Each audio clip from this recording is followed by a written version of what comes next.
Law enforcement officers being killed in such a short amount of time. It may be difficult processing all of this and figuring out what's going on in our world. So how can you deal with tragedies like this, and what's the best way to talk about it with your family? Child psychologist Dr. Cheryl Ziegler joins us now. Thank you so much for lending us your expertise. What is your best advice about talking to children about this situation?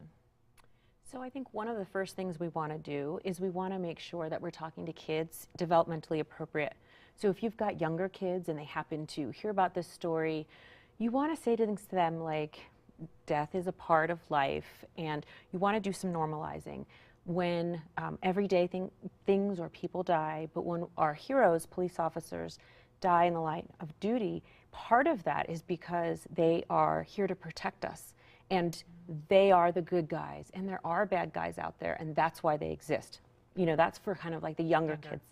And older kids, I think we can talk to them definitely about the sacrifices that people make and ways that we can contribute to putting good out in the world. So a lot of times when we're in grief, what we want to do is do something with it. Yeah. And if we don't feel like we have something to do, and we're just sitting or watching the news and you're hearing these awful tragedies, you feel powerless. So doing something, anything, nothing is too small, is very helpful. I love that. That is a good way for kids to feel connected and maybe do something good for the world. What about the thousands of men and women who serve our community in law enforcement? What do they tell their kids about? I mean, this is a real danger.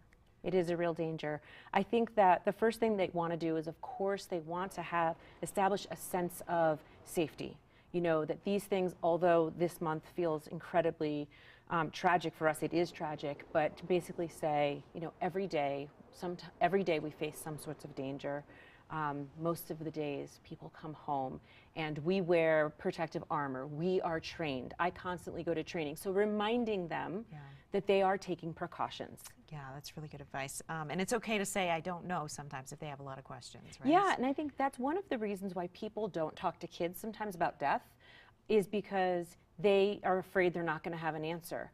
And it's just, you know, death brings about feelings for us of grief. And it's not clean, it's not pretty. So it's okay to say, like if they say, but why did this happen? Why 3 people in 1 month? None of us know. Yeah. We say, you know, I don't know, but it's so sad. And so I think don't mask your grief. Be okay saying, I don't know. If you have religious or spiritual beliefs, go ahead and rely on them. If you don't have them or you're not sure about what they are, ask your kids what they think, because sometimes they have different beliefs than us, and it's really great within a grief process to allow those differences to come through. Yeah. Dr. Cheryl Ziegler, thank you so much. Nice to see you. Nice to see you too.